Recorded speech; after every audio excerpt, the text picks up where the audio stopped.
Listen, this is week 2 of our season 6 podcast. And let me tell you something. I'm late again, but I am on time in the spirit realm. You understand? That means that sometimes you can be late and not late at the same time. And that is what is happening in this moment. We're live on YouTube. Usually we are on Facebook. I don't know if we're on Facebook. My Facebook's not showing up. But I see the delegation is on the YouTube. Y'all better come through on YouTube. What is going on in the world? Let me know where you're tuning in from. This is our new thing because so many of you all have decided to get off of Facebook because your mother got profiles and your grandmother has a profile. So now I'm on YouTube because y'all refuse to get on Facebook. Okay, so we're going to do YouTube. We're going to try and do Facebook. We're going to see what's happening. The delegation is listening. Child, listen. I see Silva Stinson said, yay, I caught y'all online. Let me know where you're tuning in from. Mariah Nelson is here from Brooklyn. I see Dublin, Ireland in the building. Y'all better. Pray Without Ceasing is here from Mississippi. Let me tell you, I am trying to do a thing this season on the podcast. I'm trying to make sure that we are going into the highways and the byways doing the Lord's work. And I think it might just be working out. Now, y'all know how we get down. The podcast is not the podcast unless I ask you all one very, very important question. Do you know what that very important question is? Have you been drinking your water and minding your business? This is Mind Your Business Ministries, where I am the head of the usher board. We have incredible delegates here at Mind Your Business Ministries, and we take this thing seriously, full-time job seriously. I see Boston, Massachusetts is in the building. Everyone is so excited that they finally caught a live. Okay. LA is watching. Fort Lauderdale. Have you been drinking your water? Have you been minding your business? These are the questions that I need answers to. I can tell you for myself, I have not been drinking my water. Let me tell you, your girl has been on the sick and shut in list. I have some type of situation that is trying to take control of my life. But let me tell you, it won't have the final say. Y'all better watch the word. It won't have the final say. Kimberly Ferguson said, I just sipped 2 glasses of water and I'm minding my business. You better. Rochelle is drinking her water. But are you working out? Not me either. You know what I decided? I thought that on tour, I wanted to be skinny. For those of you who don't know, we're going on tour. We're going to be in 8 cities, okay, like Philly, Detroit, places, Houston, all of these different places. And I said to myself, I want to be skinny on tour. And so I told myself at the beginning of the year, do not eat the carbs. Do not do the things that you know that you do when you do them. Don't do them. So I'm supposed to be drinking my water, minding my business, and working out. You know what I've been doing? Minding my business. And if I have to choose any of those 3 things to do, minding my business is going to be the number one thing that I choose all of the time. Okay. I can't do it. I've tried to do all of them at the same time. I haven't been successful at it. I want to believe that God is going to give me the strength and endurance. But you know what it feels like? It feels like pressure. Trying to eat lettuce, mind your business, and drink a gallon of water a day, and be a good person, and be nice to people, and put your grocery cart back after you've been shopping is too much pressure. And God doesn't want that for my life. So I had to pick a struggle, and I've chosen my struggle, and my struggle is to be great. I'm going to be a good person. I'm going to drink water when I can, and I'm going to mind my business, and I'm going to work out when I feel like it, because I can't work out with this idea of me being skinny and not being skinny at the same time. Sylvia Stinson said, throw some chicken on that lettuce. Does need to do that, okay? Cameo says, drinking water, minding my business, working out, and no carbs, and praying my way through. It's tough. Cameo, let me tell you, you out here doing it for all of us, because right now, I can't do it. I can't do it. I've tried to do it, and the answer was no. Okay, so listen, y'all know how we get down. The Woman Evolved podcast is where we get together for some girl time, okay? I tell you all about what I've seen in the news. You all tell me your opinion about what you've seen in the news, and we try to look at it from a different perspective. We all know there's 2 sides. There's one side of us still working on deliverance. There's another side of us been delivered. This is not the time for your undelivered self to speak in on these stories, because your undelivered self don't like to rescue folks, okay? We call this segment Rescue Eve. Rescue Eve is when we look at people who know better but are not doing better, much like the homegirl Eve. Eve knows better, doesn't do better. Let me tell you, when I saw this story, I said to myself, I don't know what the delegation is going to say about this. I'm going to do my best to make sure that I tell the story as objectively as possible. But at the end of the day, it's going to be left in your hands. Okay, are you ready? Are you ready? The first person I would like to submit for rescue is the incomparable, the legendary Chaka Khan. Let me tell you all something. Chaka Khan sang the Star Spangled Banner at the NBA All-Star game, and some of the Saints weren't there for the rendition. Let me read you the story. It takes a lot to make a performance of the Star Spangled Banner before the NBA All-Star Game trend higher on social media than the game itself. But Chaka Khan has managed what Fergie was able to do 2 years ago with a unique rendering of the national anthem that threatened to render anything that followed an afterthought. Her rendering had its defenders, including at least one celebrity take. Chaka Khan's Star Spangled rendition was amazing, tweeted Magic Johnson. To say that this is not a majority view on social media would be an understatement.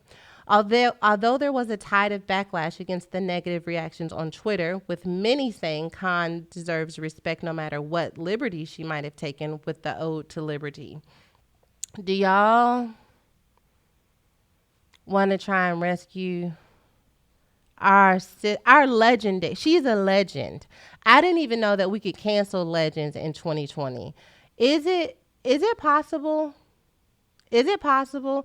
Alexis Nicole on Facebook says she's not rescuing her.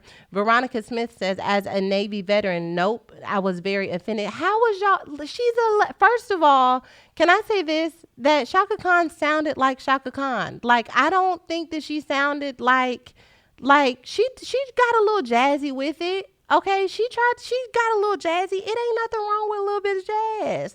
And I'm trying to figure out when we stop listening to jazzy music. She sound like Chaka Khan through the fire. Through the fire. She took the Star Spangled Banner through the fire and it came out all right on the other end, and I just don't understand. Bridget P on YouTube says we are definitely rescuing Chaka Khan. Tiana H says, let's give her some floaties. Dion Stafford says, yes, let's. She just sung it how she sung it how she felt it. Okay. She gave it her. And I think it's fine. Siobhan said she didn't sound good on Masked Singer either. What do you mean she didn't sound good? I think she sounded like Chaka Khan. I want to know, can we rescue her, delegation? Can we just try to stretch ourselves? Erica Warren says, I still love Chaka Khan. I have childhood memories to her song. Can I tell you all, I never thought that I would come to an age where I could see legends be canceled. You know, Chaka Khan is a legend. There's really nothing she can do to be canceled. And we live in a culture, though, that is willing to cancel. I'm going to talk a little bit later about Snoop Dogg and Gayle, but I just want you all to know the cancellation of Oprah over this. I didn't even know that we could cancel legends. I didn't even think it was possible. You know, there are some people who, no matter what, I feel like we just can't cancel them, but we'll talk about that later. The question is, are we rescuing Chaka? Edwina Harris says rescue. Marcella says rescue her most definitely. Letitia says half of the ones mad sound just like her. We don't cancel legends who could buy our lives, okay? Ari says rescue her, but this is the last rescue. Okay. It sounds like, for the most part on Facebook, there's some rescuing happening. Brene Tate says no Chaka slander will be tolerated. I cannot agree with you more. Tayon Foster says, what's wrong with Soul? Rescue her. Okay, listen, we're rescuing Chaka because who can live in a world where we cannot rescue Chaka Khan? I don't know if I'm ready to live in that world. There's already so much division, so much happening in this country. We have to rescue Chaka Khan. She got a little jazzy. It's all right. Jazzy is all right. Okay. How about this? All right. So we're going to rescue Chaka Khan. I think this next one is going to split the Saints right on down the middle. I'm not sure how y'all going to feel about this. Okay, hold on. Let me sip some tea. Yes, that helped. All right, listen. There's a video that has gone viral of two people on an airplane, and one of them is acting a fool. Which one of them is acting a fool is the question. Delegation, I want to know if we can rescue a man who was pushing the seat of another passenger before you judge. Because I know our rule. Violence is never the answer, okay? Keep your hands to yourself. I know that, but wait a minute. Let me read the story. An airline passenger's video of a man punching the back of her seat sparked an online debate. Is it okay to recline when sitting in economy? Wendy Williams said on Twitter that she was on an American Airlines flight from New Orleans to Charlotte, North Carolina, when she decided to put her seat in the recline position. The man behind her responded by repeatedly punching her seat. She wrote, "Here's a great jackhole." Jackhole. First of all, Wendy, how long have you been saved? And when jackhole is the most saved, I'm cussing you but not cussing you word in the whole wide world. And I think some of us need to incorporate it. We need to put in a trade for words that y'all, not y'all, but people who y'all know use instead of this. We're going to start saying jackhole. Anyhow, Wendy said, "Here's a great jackhole. He was angry that I reclined my seat and punched it about 9 times hard, at which point I began videoing him and he resigned to this behavior." Williams tweeted Saturday with a video of the man behind her hitting the back of her seat. It's not clear what happened before or after Williams started filming. The other jackhole, there it is again. Jackhole. The other jackhole is the American Airlines flight attendant who reprimanded me and offered him rum. Can I ask y'all a question? Can you recline your seat? Can I tell? It's inconsiderate. Can I tell y'all that? I don't know. I want you to hear from my heart, whoever you are, who insists on reclining your seat when there is no room. There's not even room. They need to take that function off the chairs in general. American Airlines, Delta, Virgin, Spirit, whoever's listening, can y'all please take them buttons off the chair? Y'all know it ain't no room for these seats to be reclining, and then y'all gonna put these reclining like it's a lazy boy room on this airplane. Y'all done packed us in here like sardines, and y'all want us to believe that we can recline. Anywho, this is what I'm saying. Do y'all want to, who, is he wrong? Is he wrong, or is he just one wrong? Delegation, I need you. Stanisha says, "I'm going to start using jackhole." Yes, we should. LaShawn says, "You're supposed to ask the person behind you for permission before you recline." I think you should.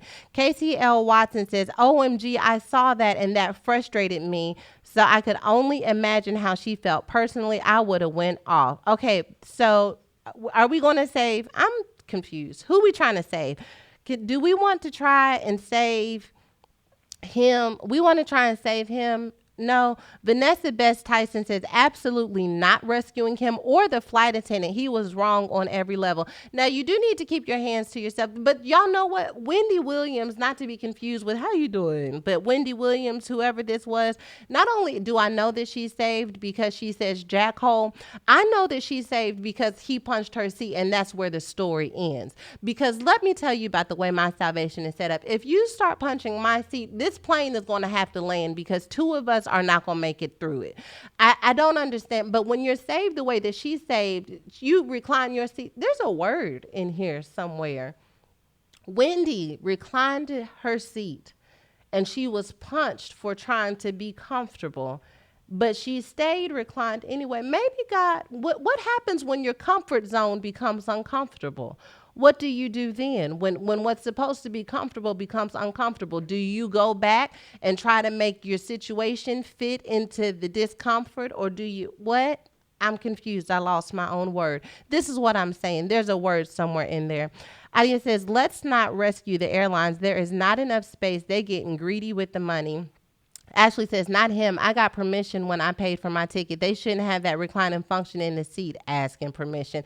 Let me tell you how y'all need to take them buttons off the seat. Next time y'all go, just tell them to take the seats off. But I do think that there is something to be said about Wendy Williams for not punching him back, huh? And secondly, for just staying reclined and videoing. There's got to be something there. If I dug a little bit deeper, I think maybe the word is stuck in my sinuses because I'm congested. But I do think there is something to be said about someone staying reclined even when it gets uncomfortable. There's somebody out here right now, and what was supposed to be comfortable has become uncomfortable. And now you want to try and adjust your position to make it comfortable for you again. No, not even comfortable for you, comfortable for the people around you. There it is. It's beginning to marinate. My sinuses are clearing. What's happening is you want to adjust your position to make others comfortable. You want to put their comfort in front of your comfort. But I hear God saying, even when it makes people uncomfortable, you stay reclined. Now, what y'all gonna do with that word? Katanya Sowell says, that's a no rescue for me. There's no reason to punch the seat at all. You're right. You're right. I agree with you on that. I agree with you on that. Tiffany Smith says he should have went first class. Should have. Sarah Mai says, I paid $1,300 for a flight and the lady behind me asked me to put my seat up. Nope. Sit somewhere else. She said, can I ask y'all, where do you all get that level of confidence? If I am sitting somewhere and someone asked me to put my seat up, would I say no? I'm a punk. I would probably put my seat up. Blame it on me. I would put my seat up, though. I'm not going to lie. Deborah Wright said on YouTube, hi, Pastor Mom. Her character speaks for herself. Hey, child. Kiana says he could have handled that differently, and so she. At the end of the day, the jackhole shouldn't have used that type of force. Okay, so we're not going to rescue him. He knows better but didn't do better. Okay, he does. But it be tight. Sometimes you be in tight positions. Maybe he fought for his comfort. Huh?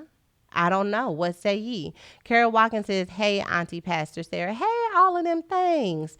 Janine says, child, don't make me shout off that word. I'm trying to tell y'all it's a word somewhere, okay? So I think that we are going to not cancel. Ashley Harper says, send the jet for sis for getting her seat punched and not turning around. What we're going to do instead, you know what? You're right, Ashley. We're going to rescue Wendy Williams because Wendy Williams displayed the type of courage and respect and self-control, the fruit of the spirit, if you will, that we aspire to have in our everyday walk. Because I'm not sure that all you would have got was videotaped, but she called him a jackhole and she videotaped him, and that's it. Okay. Hopefully American Airlines has reached out to fix that. Leslie Ashley on YouTube says, what's the point of paying if you can't do it? Because it ain't no room. It really comes down to whether or not we're going to be considerate or not. Lisa Hamburg says, what would Jesus do? She brings up an excellent point. What would Jesus do in that situation? Would Jesus recline his seat or would he put his seat back up? Huh? What would your Jesus do? The God that I serve has a private jet. He's not even, I don't even know that he's sitting up here. You know what? The God that I serve, he walks on the clouds. There's no need for him to even be transported in this way. So I can't even put Jesus. I can't put no limits on what my God can do. The God that I serve would extend the plane so that there was room enough for all of us to recline. That's the God that I serve. I don't even want to put him in the restrictions of this thing. Okay. Tiana says, Wendy gets my Hail Mary voice. You're right. We need to go on and do this. Okay. How about this? Teddy Jackson says, happy I caught you live. Hey, child, how you doing? Aisha said Jesus would teleport. I know. That's what I'm saying. Shannon Johnson says he should have bought a seat with plenty of leg room.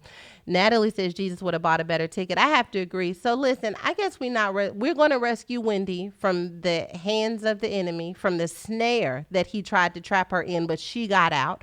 And we're going to just move past that. Okay. How about that? Airline passengers not going to be rescued. Chaka Khan, we rescued Chaka Khan. I don't care what you all say about that. Next, you all, I'm concerned because I don't feel like I'm in touch with what's happening in the world. This next rescue, I submitted myself. This didn't come from anybody else. It came from me because it made me realize that I'm missing out on something that evidently people are doing that I'm not okay with. Did you all know that KFC and the Crocs have a partnership? The Crocs, like shoes. Yeah, KFC, let me read it to you. Crocs, the footwear company and frequent collaborator with unusual artists and brands, has joined forces with KFC, the fast food company that does the same, for a perfect match. What what do chicken and shoes have to do with each other? Hold on. I'm finna tell you. The two brands teamed up to create the KFC slash Crocs bucket clog, a limited edition shoe covered in a fried chicken print. Combining the unmistakable look of our world famous fried chicken and signature KFC bucket with the unparalleled comfort and style of Crocs, these shoes are what fried chicken footwear dreams are made of. Can I ask you all a question? Who's having fried chicken footwear dreams? Do what? Where? How? What world? Who is dreaming of fried chicken shoes? Now, is it? I've dreamed of fried chicken. I'm not gonna lie. I was dreaming of fried chicken last night. I thought to I woke up this morning thinking about chicken, but I was not thinking to myself, I want to put fried chicken on my feet. And KFC I can't rescue unless you all can convince me of a reason why we should rescue them, why we should take the air that God put in our lungs and blow up some floaties or gas up a jet to go and get them. I don't see us rescuing them, because who is walking around with chicken shoes? And did you know that some of them, yes, this is the part that I read that really concerned me. They said the uniquely designed shoe has the iconic KFC red stripe bucket on the base of the Croc and come with two attachable charms that could be easily mistaken for the real deal. They look and smell like fried chicken. What? Keena Peebles on YouTube says, I promise I work with somebody that would wear them. Keena, you need to submit them to HR. Anybody that will wear fried chicken on their feet cannot be trusted. Keena, I'm telling you right now, I will sign off on the HR slip that we need to send, but we need to send them. I.N. Young says rescue them because they've lost their mind. Why would we? I don't know. Alicia Williams says let them drown those shoes. No shoes and no rescue. Leslie says this is crazy. When I say this is crazy, the CMO of KFC said that these shoes are what fried chicken footwear dreams are made of.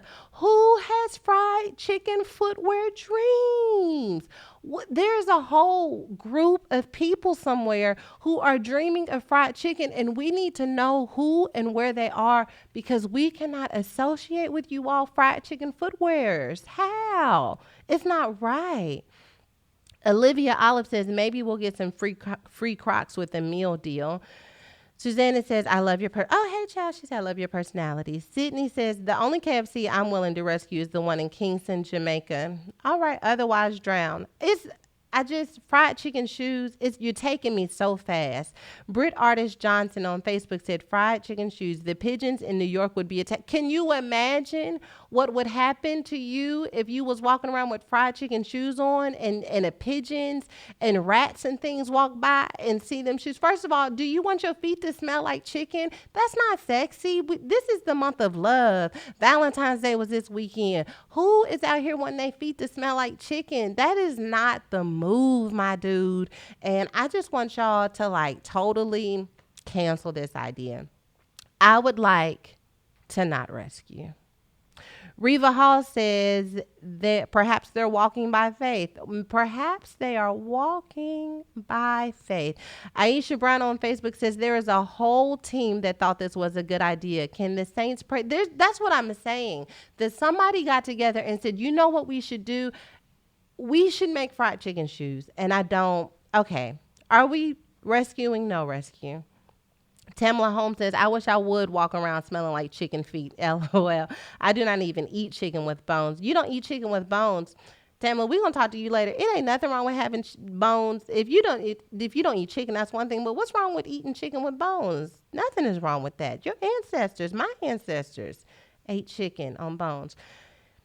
I tell you what, Tiana's brought up an interesting point. She said Chick-fil-A would never, and I don't see a lie anywhere. Chick-fil-A would never have. And let me tell you something. If Chick-fil-A did it, Chick-fil-A knows the Lord so much that I would consider actually wearing chicken shoes if Chick-fil-A did something with Crocs, because I would say they must know something about what God is going to do in this season that I'm not aware of yet. But KFC is open on Sunday. If your chicken spot is open on Sunday, you cannot trust them to be in charge of how you walk in this world. Did you hear what I said? I hate to keep bringing these words, but it's just flowing like a river, if you will. You can't trust your chicken place if it's open on Sunday. There's only one chicken place to trust. And if they start selling shoes, you got to trust them because they took time to hear. Maybe KFC needs to start closing on Sunday because they're not hearing when you have a sabbatical and you take some time down to hear from the Lord, that he helps you to decipher from these ideas. I feel another word coming. This is for somebody. I don't know who you are, but just because you had the idea doesn't mean the idea needs to be manifested. Okay. Just because you have an idea doesn't mean not every idea is profitable. I'm sure there's a scripture somewhere in Proverbs that speaks to that. Find it. Read the whole Bible. You'll find it. Not every idea needs to come to fruition. Lisa Hambrick on YouTube says, no rescue. Dogs coming out everywhere. I need my feet. I have much work to do for God. You better. It's a church somewhere right now. Somebody's praising him with chicken Crocs on. Amanda McIntyre says, everyone talks about Chick-fil-A and Popeyes. They are trying to get into the noise. That's what it is. It's a marketing ploy. Natasha says, this is a problem. KFC is trying it all the way. And the answer is no. Casey Anthony says, this one of the crazy things, no rescues. It's my birthday today. No chicken shoes for me. Happy birthday, Casey. Thank you for spending it with the delegation. De'Ara says Chick-fil-A would never. When I say never, I mean absolutely not. Okay. So the answer is no. We've all decided. We all came together and the answer is absolutely not. Okay. How about that? So we're not rescuing KFC. We are rescuing Chaka Khan. We're not rescuing the airline passenger. I have one more rescue for you all. And I really don't know what to think about this. I'm trying to be woke in this season of my life, and I'm trying to be a Christian feminist in this season of my life. But I saw this story, and for some reason, I was bamboozled. I didn't know what to think. Okay.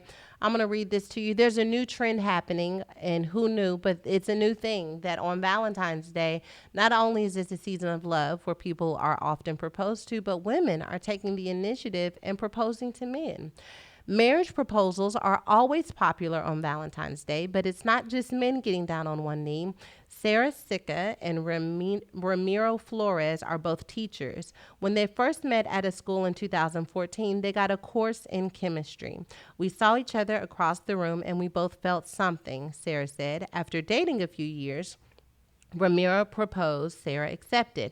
That's usually the end of the engagement story, but a year later, Sarah got down on one knee and asked Ramiro to marry her. And it was crazy because we were already engaged. I'm confused, but that's all right. But I was so nervous, she said, to do it. Just thinking about what I'd say to him, I was like, is he going to say yes? Sarah said. Ramiro added, it was perfect. I can't even describe the emotions I felt and still do. Sarah even surprised him with an engagement ring that matched the one he had given her.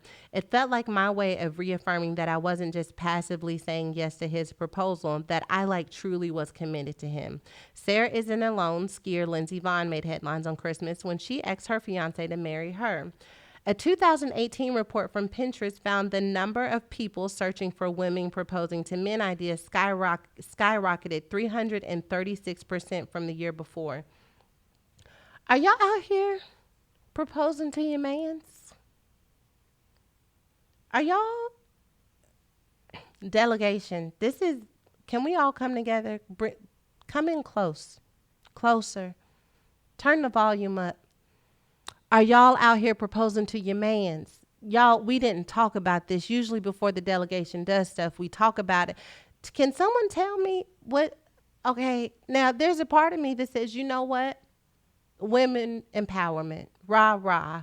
You know what I mean? Upset the norms. We don't have to live like this. There's a part of me that wants to go with y'all.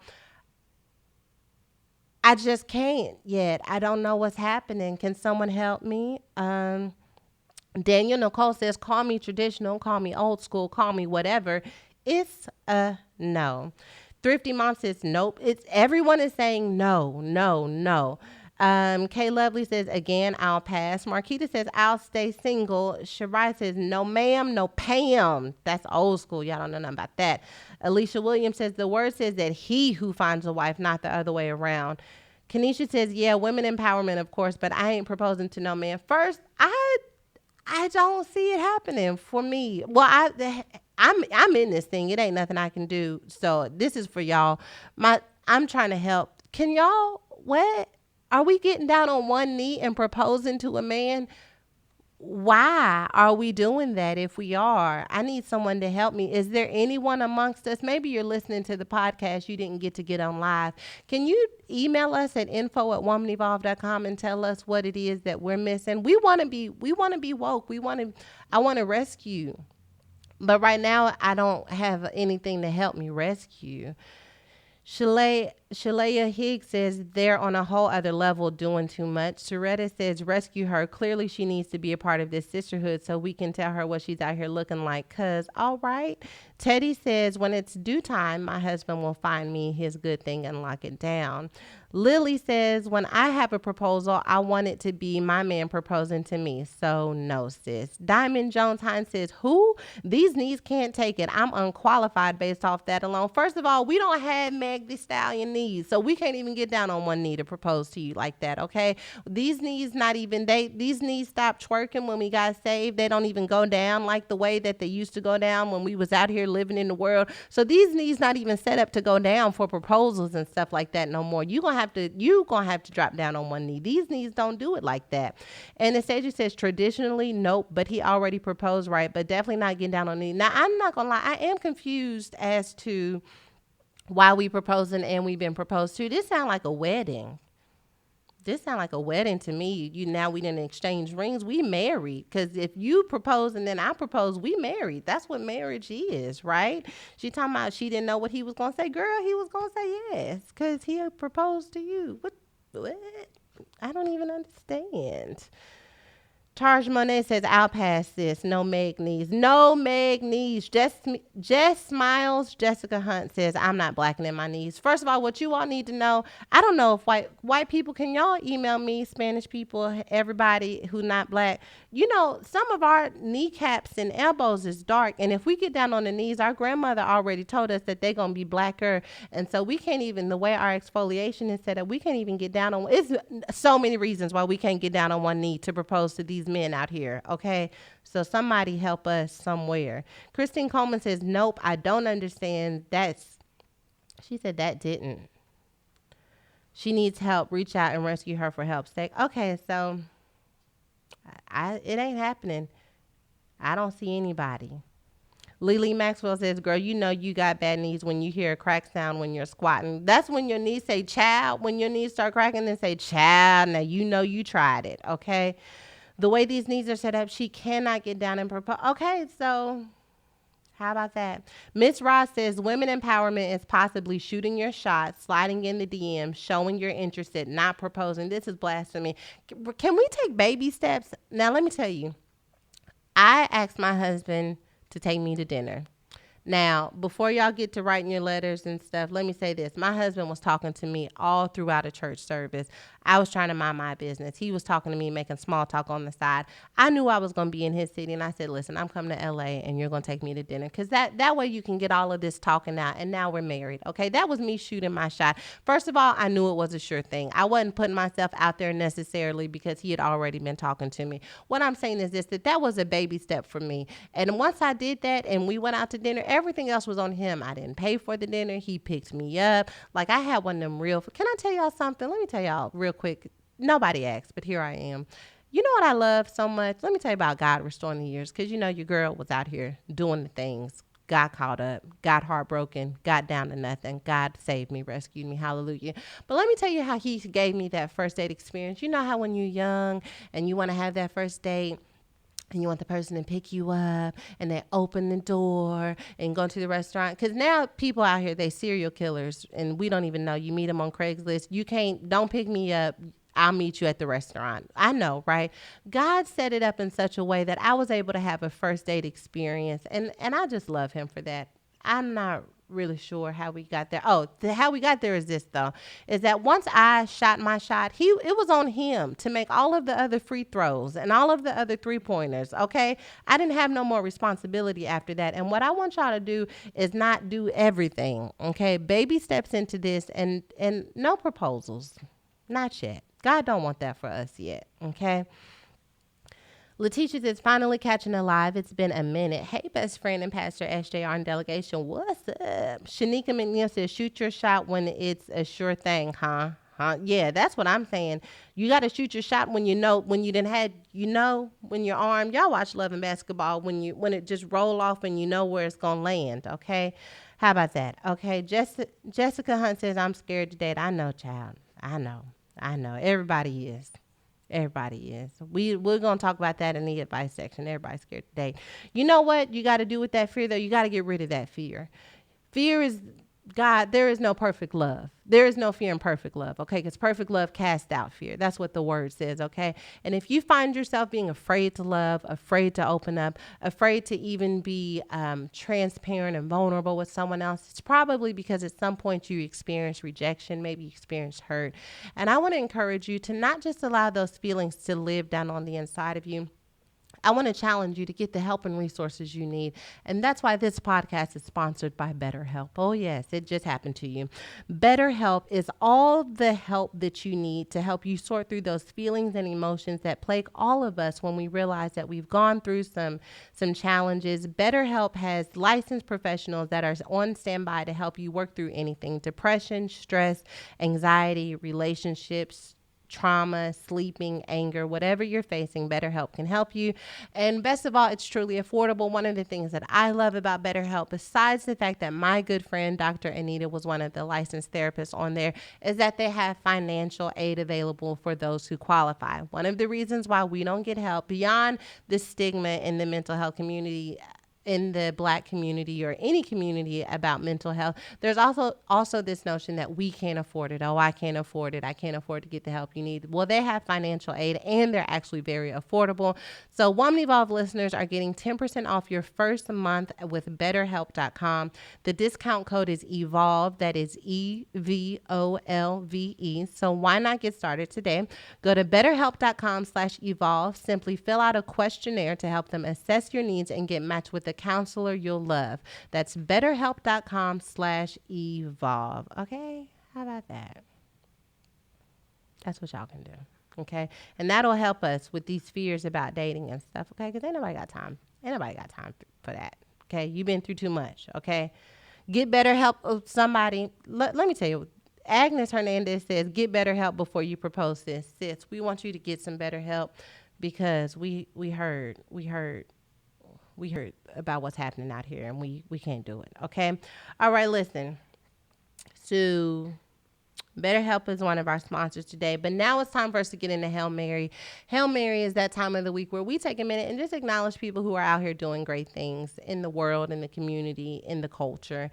I love Hail Mary because it's an opportunity for us to celebrate incredible things that are happening. I just want to throw this out here as a Hail Joseph, because I thought that it was pretty dope that Snoop Dogg apologized publicly, the same place where he defamed and aggressively criticized Gayle King.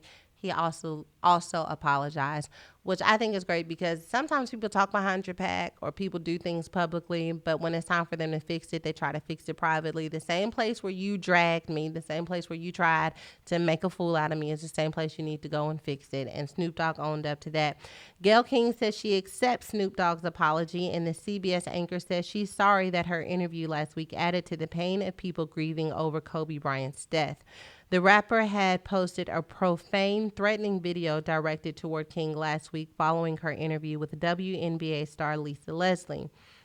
He was mad King had asked Leslie in the wake of Bryant's death in a helicopter crash whether a 2003 sexual abuse allegation damaged the former Los Angeles Lakers legacy.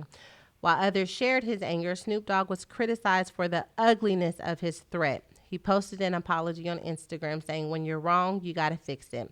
And Gayle King also says, I accept the apology and understand the raw emotions caused by this tragic loss. So I think that that was worthy of, a Hell Joseph, because sometimes the folks try it and then they don't try to fix it. And I think that he had raw emotions. He had a valid point on why he was upset. But sometimes when you're angry, you don't communicate in a way that is respectful. It's just pure emotion. And this is helpful for us. You had to take that emotion and put some wisdom on it. Look at it from different angles. What type of standard is this going to set? And I think that he did that. Lester says, I don't know if Snoop Dogg could be a Hell Joseph for apologizing. Honey, let me tell you, maybe it's just me because, honey, apologizing is not always easy, especially when you got people gassing you up. But y'all's wrong. If y'all say I'm wrong, I take that because I'm learning to be wrong and to apologize. Calvin Latasha Wright says she was wrong too on a cool. You right. You right. She threw a little on a cool. I get you. I'm with you. I think it's something to. Laura says it takes a true man to apologize publicly and own up. Jasmine Hill says, "Hey, sissy, his emotions were raw, and I made a mistake and almost said the same thing to the Department of Education. The emotion was raw." Well, thank you, Jasmine, for not doing that. I think there's something to apologizing in the same place you messed up. Judy said, "Uncle Snoop really did the right thing." I agree. Latifah says, "I applaud him because he realized that he spoke from a hurt place and while the world watched." Mari says, "People don't apologize that easy nowadays." Shabria says, "Snoop went in, glad he publicly apologized." Yeah, I thought that was dope. So I gave him a Hell Joseph.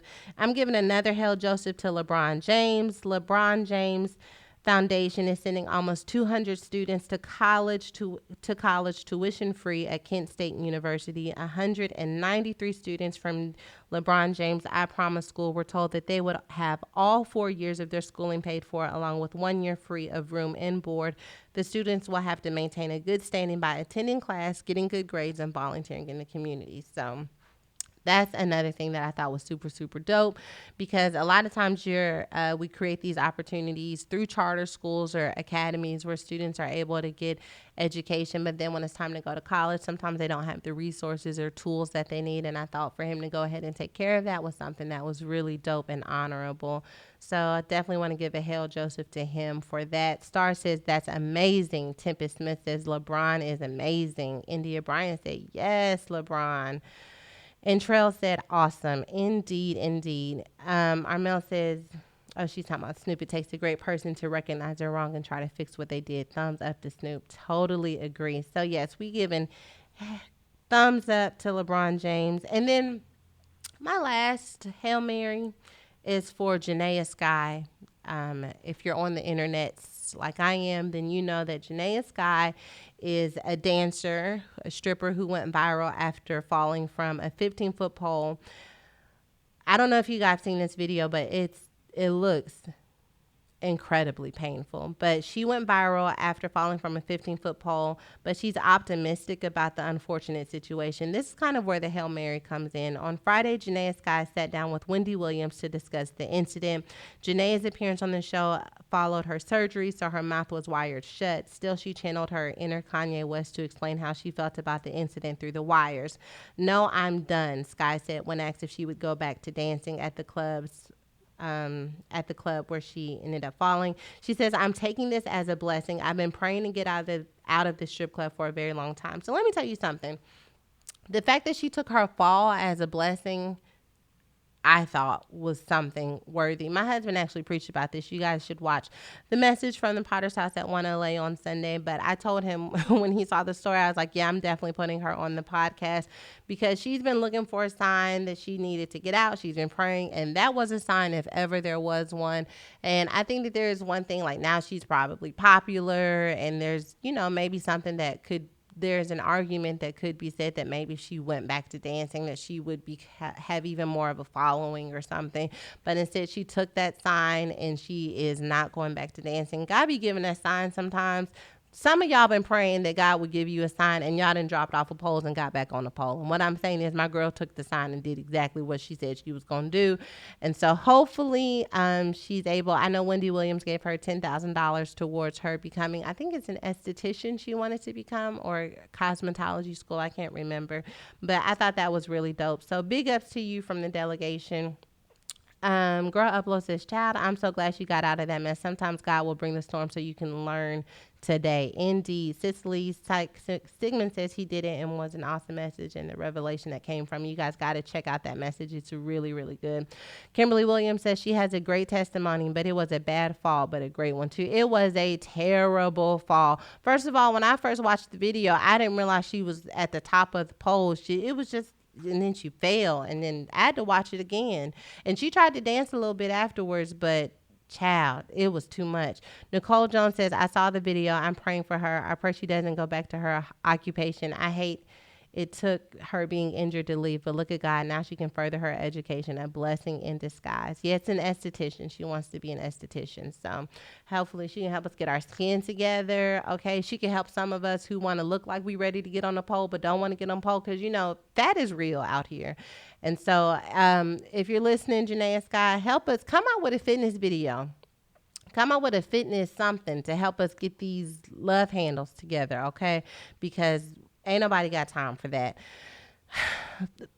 But until she comes out with that fitness app, I've got something that can help you get your fat under attack, huh? Get your health to wealth. Did you see what I'm saying?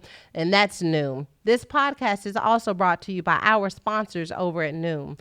They teach you the psychology behind the decisions you make and then help you keep track of everything from workouts and steps to analyzing your diet and recommending healthy recipes. I thoroughly enjoyed taking the Noom quiz and getting down to the why for my lifestyle change. Noom is not a diet. It's a healthy and easy to stick to way of life. Noom doesn't tell you what to do and what not to do. It teaches you how to look inside your own mind and make better decisions for yourself. If your metabolism had the Holy Ghost, it would be Noom. You see what I just did there? It helps you to understand why you do what you do and gets you to do the right thing. That's the Holy Ghost for your metabolism. And I want you guys to try Noom because there's nothing like another diet plan, another thing to follow, another thing that restricts you. Instead, Noom helps you to literally change your life, not just have this temporary diet. And our listeners are getting a discount. You don't have to change it all in one day. Small steps make big progress. Sign up for your trial today at Noom. That is noom.com/evolve. What do you have to lose? Visit noom.com/evolve to start your trial today. Tasia Monet says, LOL, I love how you do your plugins. Girl, I be trying. Joyous Brown says, come through with the smooth transition. Y'all better ask about me. Kimberly Smith says, LOL, Holy Ghost for your metabolism. I'm just saying it's going to help you understand why you do what you do and help you to do something better, okay? Brilliantly Bankable Lakeisha Mallet says Noom is a great company. It is. I took the quiz and I really, really enjoyed taking the quiz because it helps you to understand like why. It keeps asking you why, but like why do you want to do this? Why do you want to do this? Until you can get the heart of it. And when you understand the why, it's easier to do the what. Okay? So Noom. You know what time it is? It's the advice questions. It's time for us to get into our sister's business. Here at the delegation, we mind our business, except for one day out of the week. We mind the business of the women who are part of the delegation. They send us questions. You too can send us questions. info@womanevolve.com, or you can slide into my DMs on Instagram. When you guys send us these questions, we try to sort through as many as we can to fit them into the podcast. I'm going to read one that came in to me on my DMs. It says, hi, Pastor Sarah. I've wanted to ask you for your counsel on something for a moment now. So here I am today. I'm a 28-year-old single woman. I've never dated ever, even before Jesus snatched me up out of my sin. Come on, Jesus, snatching. I knew I had a lot of fear and brokenness to heal from, and I believe I have. I've also tried to pray away the desire for marriage, but it doesn't go away. My heart still desires a romantic relationship. Well, on one hand, I'm excited to see what that would be like, but lately I've been feeling so scared of the reality of it all. Just scared of what? I don't know exactly. How do I navigate those feelings? Hey, sis. One of the things that you said that really stood out to me is that you've been praying that God would take the desire for marriage out of your heart. I don't think that's necessarily the answer. A lot of times as single women, I feel like there's like so many different messages on like you should just be whole and content by yourself. And also like marriage doesn't define you, but you should also be preparing for your husband. And I think that you need to be in tune enough with yourself to like really know what is your truth. Don't allow what other people think your single journey should look like to be projected upon you. So I think to be a single woman who hasn't been in a relationship but to still desire to have the right type of healthy relationship, there's nothing wrong with that if that's your truth. I don't think that you should be praying that God would take the desire away from your heart, because that desire is beautiful, that you want to share your life with someone, but that someone doesn't mean just any random person, right? So you got to qualify what it is that you want. You don't want to just be in a marriage. You don't want to just be in a relationship. You want to have a healthy, whole companion, someone who loves God, someone who sees you the way that God sees you and can help you to grow and transform into the person that God has called you to be while you do the same for them. So I think it's one thing to say, I want a relationship, but I think to become even more intentional about what type of relationship you want so that you're not so open to anything that you end up settling for something that doesn't really help you grow. But there's no reason for you to be trying to pray away the desire to get married. If that's something that you legitimately desire, as long as you understand that getting married has nothing to do with your worth or your value, you're not more of a woman or less of a woman because you're married or haven't had those experiences. And when you really understand that, I think that you're going to be able to have the type of relationship that is worthy of who you are. So I'm going to see what the delegation says, though. Carol David says, I want marriage. I love love. Love is beautiful. Lord, don't take my desire away. No time to qualify our relationships. Sanasia Harden says, delight yourself in the Lord and he will give you the desires of your heart. Shane Belcher says, wait for God to send you an Ephesians 5 man of God made for you. I think is what she meant. Vanessa says, we need a healthy and whole companion so you can have a healthy and whole marriage. Indeed. Coach Serena says, know my truth. That's great advice. You got to know what is true for you. And then there are some women who like don't want to be in a relationship at all, but feel like because they're supposed to be in a relationship that they're supposed to have that desire. But if you are content by yourself, you enjoy spending time with yourself, your girlfriends, you like traveling, you don't necessarily have a desire to be checking in with anyone or helping anyone through their process, like that's fine too. There is no perfect, ideal way of life for every single person. I think God meets you where you are, that you have your unique journey and you're able to walk that out in a way that feels authentic to who you are. But don't try and pray away something that God has perhaps placed in your heart. Lexi Smith says, another instance there is that my counseling through the Catholic Church is and was a source for our Savior to, I missed it. Lexi, but I love you with the love of the Lord. I miss what you're talking about there. Call me back. Jessica Stout says, I want someone that will get lit for Jesus with me. Come on, Jessica. Come on, get lit for Jesus. I'm here for it. Lavelle Callie says, I'm alone, not lonely. Let God use us as single women. Sophia says, I didn't want marriage because of the examples in my life growing up, but randomly and recently I've been praying for my husband. Sophia, that's such an incredible point because, like I said, there are a lot of people who don't want to be in a relationship, and that's authentic to their whole version of themselves. But then there are other people who have been through toxic relationships. They've been through trauma, and they don't want to give themselves away. They don't trust love. They don't trust that they can open up their lives to someone else. And so they've made a decision out of fear and out of brokenness to not be in a relationship. And I would challenge that. I would challenge you to come to a place of wholeness where you really kind of go through those traumas that you have experienced and then decide the vision that you have for your life. Because the truth is that brokenness has a vision for our life, and wholeness is what God sees for us, has a vision for our life. And our goal, even though we often live in our brokenness, is to start reaching towards that whole vision that God had when he formed us in our mother's womb. And when we start making decisions from our brokenness, especially permanent decisions, like I don't want to have children. Perhaps we don't want to have children because brokenness made us feel like our mother wasn't there for us and we can't be there for someone else. I don't want to start a business. Maybe we feel that way because we've never seen anyone in our family do it before and someone said that it wasn't possible for us. Whatever it is that brokenness has told you, you can't build your life on what brokenness says because it will only produce more brokenness. It will only produce more pain. Now, wholeness requires vulnerability. It means that you may have to have a few lessons that you learn along the way before you're set up to really live in that joy and purpose that you're striving for. But you have to know that when you start reaching for wholeness, that there is a harvest connected to it. In spite of the pain that you experience, in spite of the disappointment that you may experience, there's always a lesson, there's always wisdom, and there's always reason to get up and try again. So my advice is that Sophia should read Wholeness by PT Tote. Totally agree. Wholeness by my husband, Teray Roberts, is one of my favorite books and one that really makes you dig inside your soul. I feel like I was like the test audience for wholeness because as he was writing the book, we had to qualify our own wholeness, and he would ask me questions that made me dig within myself. And now I've become more confident. Now, someone asked me the other day, like, how would I define wholeness?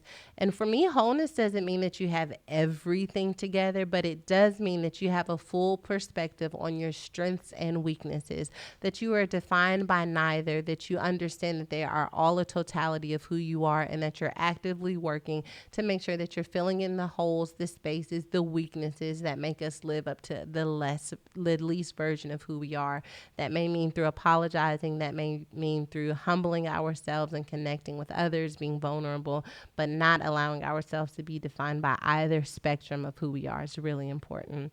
Jessica Stout says, I love that book. She's read Wholeness. It is the plug. Let's see what else the delegation is saying over here on YouTube for the first time in the building. Lexi Smith says, oops, shout out. Seeing Stedman there. And said, oh, all right. There we go again with stuff. I don't know what. All right. Mandy Kane says, Wholeness is an amazing book.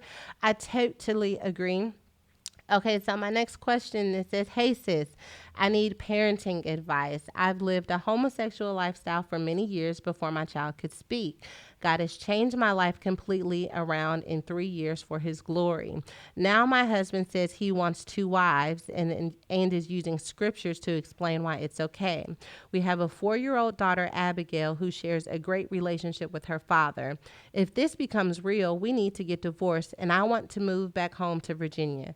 I don't want her to grow up without her father, so I'm torn. Do I stay here for their relationship, or do I leave, pulling her away from her father to create a new life with my family? What do you suggest for me, and what did you do with your children? They say when you give an inch, they take a mile. This lifestyle he's trying to introduce is beyond the old me and not healthy for my child. I'm willing to take this L to live my best life. I know I need to pray for direction and for what's best for my little one. Let me tell you, sis, I think you're right that if he wants to have he wants to have 2 wives, that he needs to look for 2 wives because one of them will be gone. I want to encourage you all. I don't know if you have, had counseling, if there's any other option that you can go through before considering divorce to understand where this desire has come from and what it is that he feels is going to add to his life. I don't know.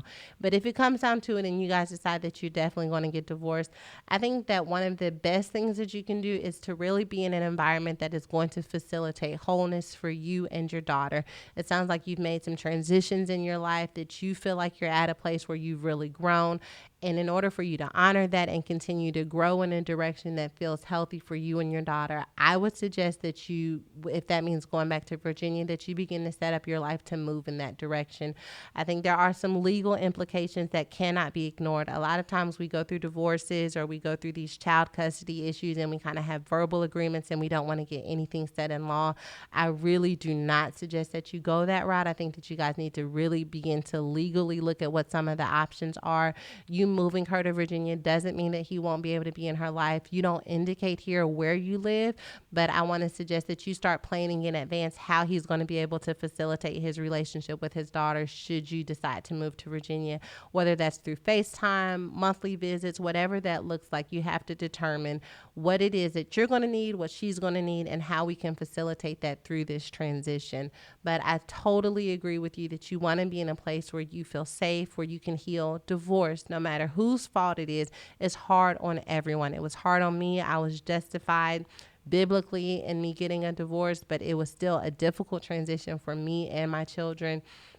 I didn't have to make this decision about moving because the father of my child had already moved. So I was kind of like, okay, well, he's moved, so I'm going to move. But what we did set up in our custody agreement allowed for there to be visitation should he, decide to come and visit, we set it up how it would work for him being out of state. He hasn't used any of those things, but I think that comes down to that person's role and their responsibility in showing up. But I think there's a fine line between facilitating an opportunity for him to have a relationship with his child and then hindering your life so that he can have a relationship with his child. And only you can have the type of insight that is necessary for you to make that decision. That's me. I'm gonna see what the delegation says. Sherelle says, so he think he the new Solomon. First of all, Sherelle, I love you. I want to go to lunch with you. You seem like a stand-up individual. Yeah, he think he's Solomon, child. Let's see what they're saying on YouTube. Coach says, keep praying for him. That's what I should have done after my divorce. God can help their relationship and him. Tatiana Patterson says, I heard Virginia is beautiful this time of year because I think not. First of all, the delegation is amazing. I heard Virginia is beautiful. I heard the leaves are coming back on the trees and that the snow is coming up. Okay, how about that? India Bryan says, divorce is very hard, but in God you can get through it and be healed and whole for sure. Shannon, level up with Shannon says, using Bible scriptures to justify it. Child, take the L. Missouri Smith says, hey, Sarah, wanted to know how to transition mentally after a divorce and God calling you to purpose. How do you overcome feeling the blues even when you don't want to? That's a great question. I'll answer it on next week's podcast because it's kind of layered. I'm going to copy and paste that right now. Okay. So, yeah. Charmaine Burrows says, ain't nobody got time for that, and she's never lied. Tom Brown says, well, y'all ain't trying to send us into the handmaid's tent. There ain't no time for no handmaid's tale. So how about that? Sounds like it ain't happening like that. Danielle Pierce says, I'm with you. He'd have one wife. I'd be gone. Calvin Latasha Wright says he reading that Corone book. What is Corone book? Let me head to Google because the delegation is talking about some stuff I don't know. All right, listen, sis, when you go to Virginia, I want you to start, well, if you go, I don't know what God's going to lay on your heart after you've gone through counseling and done all of the things that you're supposed to do before making a life decision. But if you go back to Virginia and you start setting up your life and you decide that you want to have an online store, or you decide that you want to have some type of business, you want to sell t-shirts, you want to sell perfume, you want to sell coffee mugs, you want to sell water bottles, guess what you need to use? You need to use ShipStation. ShipStation is what we use at Woman Evolve, and it is a lifesaver. If you're like me and you're an online store owner, there's only one way for you to really be connecting with your customers, and that's through ShipStation. Ha!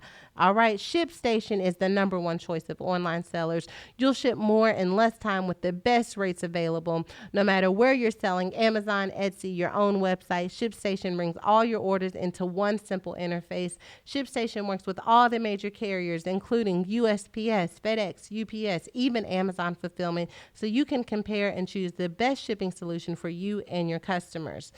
No wonder ShipStation is the number one choice for online retailers. And right now, Woman Evolve with Sarah Jakes Roberts listeners can try ShipStation free for 60 days when you use code EVOLVE. There's absolutely no risk. You can just start your free trial without even entering your credit card info. Now, y'all know that's a blessing to start a free trial without credit card info, because you know how they get you. They say that it's a free trial. Then you put in your credit card info because they wait on you to forget that it was a free trial. ShipStation is not out here selling like that. ShipStation says don't enter in your credit card information. Just visit ShipStation.com, click on the microphone at the top of the home page and type in EVOLVE. That's ShipStation.com, again, code EVOLVE, and make ship happen. They tried it with that one, but they didn't win because I don't say the other one, so they couldn't even get me. Come on, Holy Ghost. All right, how about that? All right, it's snack time in the sanctuary. Come on, Holy Ghost. We done made it through this podcast. Your girl is nasally. My sinuses is all congesturated, but God is faithful, and he still sits on the throne, and we just want to thank him. Secondly, we're on YouTube today. This is the first time we've been fancy this week. Come on, YouTube, been in the building, okay? So now those of you who have decided that you're not going to get on Facebook, now you have another option. It's on YouTube. Come visit us, okay? Kara says, Sarah, your transition game is anointed, honey. Smooth, child. And I want to thank you for honoring the transitions. It's hard out here. to be transitioning and doing these ads and still trying to keep the flow of conversation. Okay. I want y'all to know that when I started this podcast, we ain't even have no ads, but God says, you know what? We're going to honor this. I didn't even do it to make money through ads, but God says, hey, listen, we're going to start having ads. We're going to help the delegation and we're going to help you pay for this crocodile wall you done got put on here for this podcast set. And we thank the Lord. Okay. It's snack time in the sanctuary. You know what this is? Snack time is when I just take a minute and I share with you what God is teaching me about life, about love, about myself, about Him. And I share it with you. I call it a snack because when I'm preaching, I like to think it's a meal. I take a text, I take a minute, and I really outline some points that I think can be helpful for you. But this is just a little snack. And one of the snacks that I want to give you today. So I've been feeling really anxious. I got sick over the weekend. I had this really long day yesterday, and I've been thinking to myself this morning, like I woke up, I was anxious. I was like, I feel like I'm forgetting something. I'm dropping the ball somewhere. I started working on all of these things that I know that I should have been doing, but I still felt anxious. And I feel like anxiety comes when we feel like we are no longer in control of our lives, that there is something missing, something happening that we're missing out on it. And one of the things that I had to really tell myself is like, what if you are missing something? Don't you believe that if you are missing something, that God will give you the wisdom and strategy for whenever it comes to your mind that will help you handle it. I think sometimes we have this need to feel like we are in control of our life, that we're not dropping the balls anywhere, and that we've got everything so streamlined and organized that we put a lot of pressure on ourselves when we don't feel that way. But the truth is, no matter how streamlined and organized our lives are, we often end up feeling overwhelmed anyway. So control what you can control, remember what you can remember, but also trust that those things that feel like they're out of your control, or those things that you feel like you have anxiety about that could pop up at any given moment, that you are equipped to handle them. Surprises happen. It is a part of life. There are things that we should have remembered, things that we should have covered that sometimes we simply forget. That doesn't make you less of an amazing person. It doesn't mean that you're irresponsible. It simply means that you're human. So I guess my snack for you today is to remember that you're human, that you're on a journey just like the rest of us, and that you're going to have moments where you're covering everything that you know to cover, and there's still going to be something that might slip through the cracks. It's okay. Once we realize whatever that thing is, you can rise to the occasion. You can handle it. You can delegate it.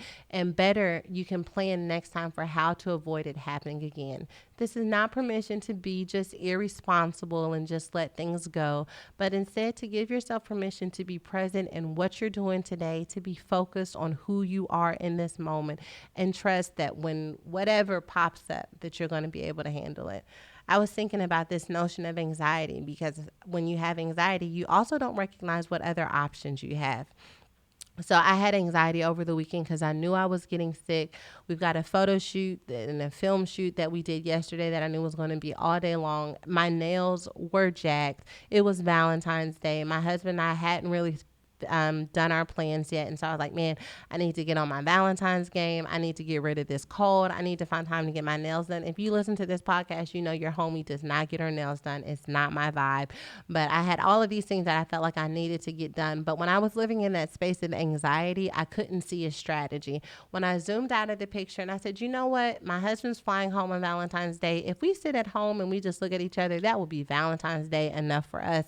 I need to get my nails done, or I need to go to CVS and get some press-on nails. Boom, shakalaka, God is good. I went to CVS. I got them press-on nails. I was looking fine as wine. I painted my toes, but I had all of this pressure of things that I felt like I had to do that I really didn't have to do. When I relieved myself from the pressure, I saw that there were other options and other ways that I could get things done. What options and strategies could you be missing out on because you insist on living under pressure? Breathe in, breathe out. Be present. Trust that God will give you the strength that you need when you need it. Let's not worry about tomorrow. Let's not even worry about this evening. Let's just for a moment actually pay attention to the moment we're in. You're driving your car. Are your hands on 10 and 2, sis? You're cooking that meal. Are you giving your all to what that is you're cooking right now? You're working out. Do whatever it is that you are doing, but by being fully present without the stress and worry of what could possibly come that you forgot about. I hope that helps you because it really helped me today. at all of these things that I was doing. And then I was like, you know what? I'm about to podcast with my homies. Let me get my stories together. Let me get my script together. Let me work on these transitions and let me just enjoy the time with my girls. When the podcast is over, if I forgot something, if there was a meeting or an email that I didn't get a chance to respond to, I'll do it when I can. Because you know what? Your girl is human, not a superhero. I have supernatural strength and wisdom that comes from above only when I am connected to the above. And the only way I can be connected is when I'm present. And so I'm giving you permission to reconnect with your divine source of wisdom, power, love, energy, and strength. And that is our Heavenly Father. What say ye, delegation? Charmaine says, yes, it does. Thank you for sharing. Demonica says, yes, preach that whole word. Lisa Hambrick says, when my anxiety is up, I listen to you or worship music and pray. So good. Yvette Jose says, I wish I can have a conversation with you. I love your realness. DJ Phoenix says, I literally was just praying to God that you would answer my DM question, but it was about anxiety and you answered it without even reading it. I can cry right now. Isn't God so good the way that he works that out? But let me tell you how connected it is. So she has sent me a DM about anxiety. I have a word from God about anxiety, but I would have never gotten that word about anxiety had I not taken a moment to just be present and in the moment and in tune with what I am feeling and what God was saying about what I was feeling. So my need to be present literally was the answer to her prayer. I wonder how many prayers we could answer by just being present, how much strategy for other people's lives, for our children's lives, for our marriage, for our work is waiting for us in the present. Sometimes we're so consumed with the next that we don't see the solutions that are in the present. So before we go, I'm going to pray. I'm not just going to pray for your week and for your lives, though I'm going to pray for all of those things, but I'm going to pray that you would be present. Father, thank you that you are ever present, that even when we are living in our past or reaching towards our future, that you promise, God, that you will be right here and now. So, Father, it is my prayer that you would give us the ability to practice being present. That's going to be hard for some of us because some of us are used to living in our past. Others of us are used to always pursuing the future. God, it is my hope that you would give us practice in the car, at home, in nighttime, that we would bring all of ourselves into this moment, and that we would recognize the intricate details of our lives that you have in front of us, that relationships would be illuminated to their fullness, that our decision-making and opportunities would become crystallized in front of us, that we would just begin to recognize that there is so much waiting for us now, right here in this moment, that we don't have to be worried about what happened yesterday or what could happen tomorrow, but to maximize the potential of now. Father, I thank you that this podcast, the very fact that they're even listening to this podcast, is evidence that when we maximize the now, that it touches the lives of people we could have never predicted. I thank you for entrusting me with the lives, the hearts, the souls, the minds of some of your most incredible creatures. Father, thank you for the Woman Evolved Delegation and for all that it represents. I ask that you continue to grow us together, that we would become real and more connected in our sisterhood, and that we would begin to really, really manifest everything that you've placed down on the inside of us. In Jesus' name, amen. I'll see you guys next week. I am going to be in Philly on tour. I am not going to podcast on Tuesday. I don't know when I'm going to podcast, but I am going to podcast at some point. It will probably be on Wednesday from Detroit, but I will let you guys know. I love you so much. YouTube, what's up? Welcome to the delegation. Loved having you guys here. See you next week.